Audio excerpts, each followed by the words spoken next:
thing. We're not far away right now, John, and this is the first time we've seen this type progress. Coach, one of the things that's so impressive, 3 times they got down inside your 10, you turned them away. Well, to win championships, we've talked about it a long time. You've got to play great short yardage and goal line defense.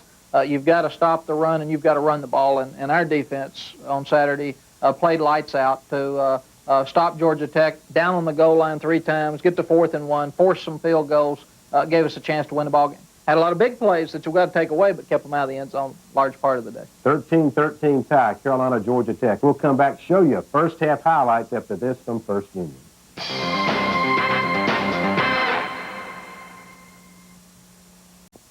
Both North Carolina and Georgia Tech have very good defensive teams, Coach, so that this game pretty much followed a script. We thought it would be a close game and a good defensive struggle. No doubt, John. We felt like that the kicking game, field position, and turnover ratio would make the difference because there would not be a lot of points scored.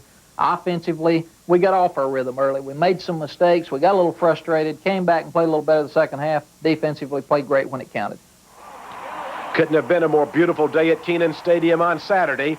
Atlantic Coast Conference football, North Carolina against Georgia Tech. Carolina football highlights brought to you by Gatorade. And, Coach, there were some terrific football plays in this game, and we're going to see one of them right here on the opening kickoff. John, there's no question about that. Bernardo Harris, a Chapel Hill young man, came down here the first time. He was recruited by Georgia Tech, and he wanted to let them know he was still here. So he knocked him out on the opening kickoff, and that set the tempo for the rest of the day. Defensive quickness, you've been wanting it, you got it now. We've got a lot of people flying around the ball. Roy Barker played hard. He had to move, and Jonathan Perry there. Roy had to move over, and because of the loss of Dennis Tripp, and he handled it very well. Here's a third down screen to Means, Coach. We did not get on any rhythm during the ball game offensively, but we made some plays, and it's an outstanding job by Natron Means. He's going to be a good football player for us. First down, Georgia Tech 26, and the Tar Heel defense comes up with a big play. There's Bell, their tailback, jumping through there. Eric Gash knocks the ball loose, and Doxy Jordan, 2 juniors that have played so well for us for the last 3 years, get on the ball here and give us the turnover and give us a chance to head the other way. Good field position change, John. Freshman Natron Means. Again, good blocking up front against one of the better defensives in America. And we got a little frustrated, as I said, but I was proud they hung in there and fought through it. 32 yards, Clint Gwaltney, Coach, and the Tar Heels jump on top 3-0. Clint Gwaltney does what we ask him to do each week. He's placed those kickoffs in good position on the field, hits the field goals when we need them. Great catch by Merchant. Great catch by Merchant. Sean Jones to Merchant. They've got a lot of weapons offensively and hurt us on 3rd and long, but we came back here. Critical play in the critical situations on defense. Good call by our coaches. Cookie Massey coming in with Eric Gash again for the big sack. And, Coach, their 37-yard field goal sailed off to the right, so it's still 3-0 Carolina as we pick it up first down and 10 on the Carolina 20. Again, we've got an excellent run here by Natron Means. He breaks tackles. He's like a lot of the 1,000-yard backs in Carolina's past, John, and we're going to have a lot of good moments with Natron before he leaves North Carolina. I believe you are also, Coach, with Michael Watkins here. Great job with Michael Watkins. Good blocking up front. Michael got hurt in the first half. He had a pull-growing muscle and a hip pointer, so he didn't get to play the second half, but he's got the speed to break one. This Merchant guy is a big player. He is. It puts so much pressure on your defense, too, when you've got Sean Jones that can move around and bootleg and keep the ball and sprint out. Excellent throw and catch by them. This was another big play, a pass interference call here. Another big play. The fans will have to make their decision on this one, John. Call against North Carolina was a 15-yard penalty, and then Jones, the quarterback, when he's in trouble, he seems to get better. Boy, here you go. We bunched up in a goal line defense to stop them on 3rd down and 2, and Sean Jones outruns us to the end zone on some misdirections. Good call by Georgia Tech. Excellent play by Sean. 7-3 Georgia Tech. Reggie Clark out of Charlotte. Watch this hit. Another guy that's been around a long time, Reggie Clark, is doing so much for our kicking teams. Bam! Knocked the ball loose, and Georgia Tech's really fortunate to get on it there, John. Reggie comes back and has maybe the biggest play in the ball game in the second half in the same situation. Sean Jones, quarterback, great speed. Look at this, Coach. Yeah, worst thing we did all day is lose contain on the blitz. And he helps you lose contain because you better get way up the field. And I think we misjudged his speed there a couple of times. Excellent play by them. And then they put right up the middle for 21 yards. Softened us up, and they hit the draw play up inside. Rodriguez going to come up on 3rd down, 8 at the Carolina 30, and pick up 25 yards, and then the Carolina defense comes alive. Again, sprint out. We miss a tackle here. Hang on, Cliff. Excellent pursuit. We played championship-type goal line and defense here on this series and in the second half, John. Got the fumble right here. We got it loose. Get on the ball. It's really close to having the turnover at this point. 3rd and 1. Tommy Thigpen's going to make a great play. Tommy's a great player. Penetrates. We're in good position with Cliff Baskerville, Eric Gash. Tommy Thigpen makes a play, forces them to take 3 after the long drive. And Carolina does force Georgia Tech a 21-yard field goal. 10-3, 5:34 left in the second quarter. And then, Coach, we're going to see Natrone one more time with a terrific run. Well, we were running the ball pretty well here. Natrone cuts back inside. Joey Yock making a good block. Good blocking by the front people. We still didn't establish the throwing game like we need to, John. To beat a team in the top 10, top 11, we've got to throw the ball better. Georgia Tech 10, Carolina 3 at halftime. Back with second half highlights after these messages. North Carolina down a touchdown at halftime. Coach, what did you tell you guys at halftime? John, I told them to relax and play. My gosh, we were uptight. They were discouraged. They were disappointed. They were a decided underdog coming into the ball game. Told them if we'd relax and play, we'd have a chance to win the ball game in the fourth quarter. Very proud that's what they did. Coach, we're going to pick it up 1st down and 10. Georgia Tech 33. Your defense continues to play great. Outstanding job stretching it out, keeping it inside by Jonathan Perry. Then his partner in crime on the other side, Eric Gash, comes in to make the play. Cookie Massey, sophomore, strong safety. Good pressure by Eric Gash and Tommy Thigpen. Outstanding play by Cookie. I thought Cookie might bring this one back. He's got that old wide receiver running style here, John, starting to make a good play. Big play in the ball game to change field position, give us a chance to score. 2nd down, 12, Tech 34, pass to Holiday. Tech is blitzing, got in Todd's face. Corey slips a little bit here, makes some yards. They get the face mask call right there, gives us 1st down. 3rd and 1, Tech 23, Mike Falkerson. Boy, we nearly broke this one. Fight through that, Mike. Corey Holiday downfield breaking. Those are the things we have to do to go ahead and put it in the end zone, John. Excellent cut by Mike. Kick through that and go score. 26 yards. Gwaltney nails it. 10-6 Georgia Tech. Again, Clint remains as one of the top kickers in the country. Coach, here's a terrific interception. Great job. Again, Tommy Thigpen's around. Excellent coverage by Cookie and Dale Jones. Dale intercepts it. Again, outstanding play by our defense. That's 4th down. Scott McAllister, who had another terrific day, is going to punt. And watch Reggie Clark. Well, Reggie had already told him he was going to be back, I think, John, and they were very much aware of him. What body control here to force the fumble. Comes out of the young Georgia Tech player's hands. Reggie gets on it, gives us a chance to go score. 1st down at the 7, but Georgia Tech is very tough here. Natrone means for 2. Natrone turns it up. Georgia Tech's given up 1 touchdown all year at this point, John, and very proud of this play. We come off tackle. Good movement by the right side. Excellent cut by Natrone. Got in the end zone. 13-10, North Carolina. 13-18 left in the game. And now we're going to go down to where Georgia Tech has it 2nd and 4th, the Carolina 4. Coach, you just talked through this because it's 3 great plays. Well, it's one of the better goal line stands probably in the history of our school. Dwight Hollier steps up on a 2nd down after we force the incompletion on 1st down. Come back again. Dwight Hollier, the reason he's all conference, John, penetrates with our defensive line, makes the play. 4th down and 1. Austin Robbins and Eric Gash penetrate. Look at the happy faces on that defense. John, this is something we haven't been able to do for 2 years, but to stop a top-rated team on 4th down and inches, difference in the ball game. You'll have to do it again right after this play, too. Well, they came back. We have a bust. Excellent play by them. Covington catches it. We missed the tackle. Got a lot of people chasing the ball. We're backed up again, but again, look at the pressure. The penetration here by Eric Gash and Tommy Thigpen. Alex Samakis is there. We're penetrating, John. We're coming after people trying to win the game. Now watch Thigpen on this play. Again, excellent coverage. It forces them to throw flat, short in the flat to their fullback. Tommy Thigpen is right there. Forces the field goal and gives us a chance to get the ball back. 13-13 with 1:01 left in the football game. Carolina now is trying to win it. Trying to get the ball down the field, John. They drop so deep. We get the ball to Mike Falkerson. We have a couple other incompletions, and Georgia Tech comes back here with a Hail Mary on the last play of the game. Again, Georgia Tech comes from behind, tie our football team late. Very proud of their effort. That pass up in the air, no good. So the ball game ends 13-13 tie. North Carolina football highlights brought to you by Gatorade. And Carolina strong safety Cookie Massey says the Tar Heel defense had something to prove. Knew that everybody talked about Georgia Tech's defense, and we felt like we had just as good or better defense, and we wanted to prove that today.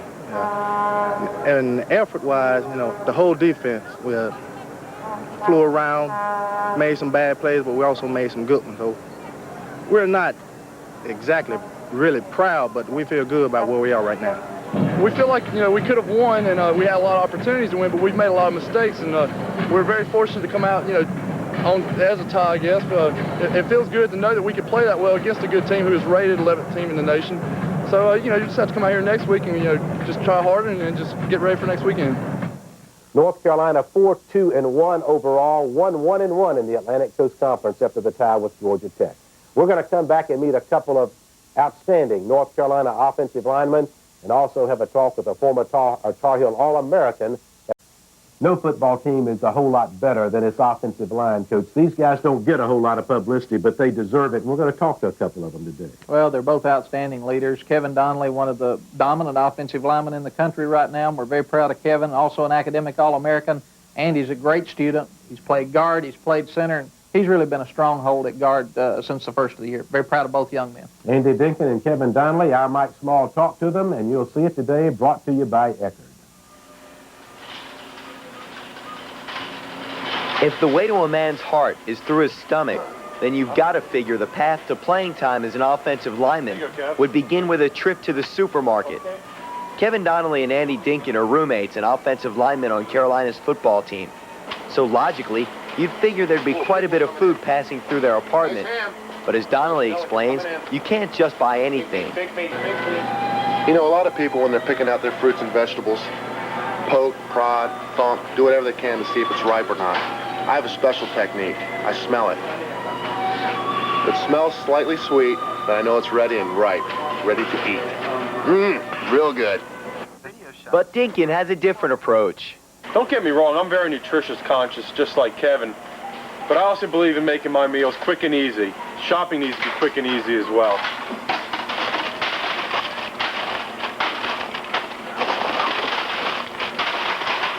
I'm all set for the week. With the food situation settled, let's head back to the apartment and examine what life is like for these two as roommates. And rumor has it, Kevin Donnelly is, well, a bit of a neat freak. Bonnie, Golden, I'm the good man. I just cleaned the kitchen about an hour ago. Look what you've done now. Chill out, Mr. Clean. I'm just making some noodles and I know, but you spazzed out. Look at the mess you made. No one has to be that messy making something. I'm a little sloppy, but it's all going down the same tube anyway. I'll clean it up. Don't worry. He's taught me a lot about organization and being neat. Not that I haven't always been a neat person, but Kevin is excessively clean, and I think he really enjoys seeing the carpet marks when he vacuums. I think that's a big turn on for him. Donnelly says that while he spends his time cleaning up, Dinkin likes to spend his time reaching out and touching someone. All right, Mom. Every time the phone rings, you can about 90% chance it's for Andy Dinkin. He's got more people calling him. He's calling people. You know, if anything happens major in his life, he comes back and sends out about 10 calls. Mother, father, brothers, you know, everybody. He's got to know this. He's got friends all over the place, all over campus, and it's just, when we come home to the apartment after practice or a long day, you can bet that answer machine's bleeping with a message on it, and it's going to be for Andy Dinkin. But when it comes down to football, Dinkin and Donnelly are very serious. Donnelly's an All-American candidate at left tackle, while Dinkin has exceeded expectations at right guard. It's hard for fans to know how an offensive lineman is playing during a game until he messes up. But here in the film room, the coaches get an accurate reading of their talent. In my 20 years of coaching, Kevin Donnelly would really rank as the #1 tackle that I've coached. I mean, the things that Kevin do that make him stand head and shoulders above the other people, the fact that, first of all, he has great balance. He has the real outstanding size, and also he's a student of the game. He very rarely, if ever, makes a mistake. Andy is as hard a working football player as we have, and it's very important to him. And he works hard every day he goes out there. The rest of them see this, and they work hard at it too because of Andy's work habits and Andy's leadership. Enjoyed hearing from Kevin Donnelly and Andy Dinkin, and now we look back, our flash from the past is former North Carolina All-American Art Weiner, who teamed up with Charlie Justice in the late 40s to give Carolina some great football teams, brought to you today by Red Roof Inn. Art Weiner was an All-American receiver on those North Carolina football teams of the late 1940s that featured Charlie Justice, and that Weiner-Justice friendship has not only endured, but has grown over the years. Matter of fact, we're probably better friends now than we were in school. And I've been in business with Charlie, and and that worked out real well, and our wives are real good friends, and I think he's just a great guy. Weiner and his son own a travel agency in Greensboro, and Art and his wife spend a lot of their time now traveling. So we'll take a trip about once, twice every month, and I think I mentioned to you we're going to Japan in October, and we're going to stay a month over there. And we've been on 15 cruises now. We love the cruise, and that's a great way to travel, and it's a good value for the money, and we've been all over the world on different cruise ships. That's a lot of fun. I'd highly recommend it to you. We're going to come back on the Mack Brown Show and talk about next week's game against Maryland, and Coach Brown might have a couple of other observations about the tie with Georgia Tech. After this, from First Union. North Carolina's much improved football team has Maryland coming to Kenan Stadium next Saturday, and if you want to keep up with Tar Heel football, right here's the answer. Carolina Blue comes out 40 times a year. Credit card orders can order today by calling 1-800-637-BLUE. Coach Brown did not want this show to go by without having an opportunity to say something about your kicking game, Coach. John, when you go back and look at it, we said turnover ratio, kicking game, and field position would make the difference. If the defense doesn't give them the easy one, make them go the distance.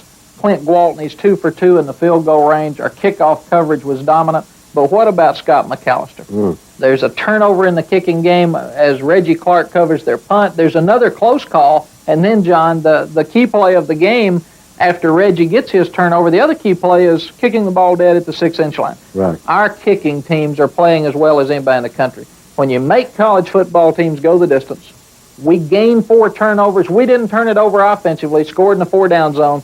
That's what college football is all about. Not as pretty as we wanted offensively. We still got some work to do there. We understood that coming into the year, John. But our football team did what they had to do Saturday to put themselves in a position to win the ball game in the fourth quarter. Maryland comes to Kenan Stadium next Saturday, Coach. Your team was disappointed. A lot of people were surprised, but the North Carolina team was disappointed with the tie. What kind of week of practice do you think you'll have this week? Well, we're going to have to pick them back up. I feel like that after they get away from the tie and understand the progress that they've made, John, they've still got an opportunity to go to a bowl. They've got some tough games ahead in the next 4 weeks and some fun games, all conference games. And as soon as they start watching that Maryland film with their win over Duke last week, that'll get them out of it. It better. This team is a special group of young people for you North Carolina fans. They've wanted to win every ball game as much as anybody I've been around. They fight hard on Saturday. They're discouraged if they lose, and probably like me, too high if they win after the game, John. They weren't sure how to handle this one Saturday because they wanted to win so badly to put themselves up in the top 25. But they'll bounce back next week and play hard. Well, Coach, good luck against Maryland because Maryland's playing good football, too. Sure are, John. Thank you very much. We thank you for watching. We'll see you right here next Sunday for Carolina, Maryland.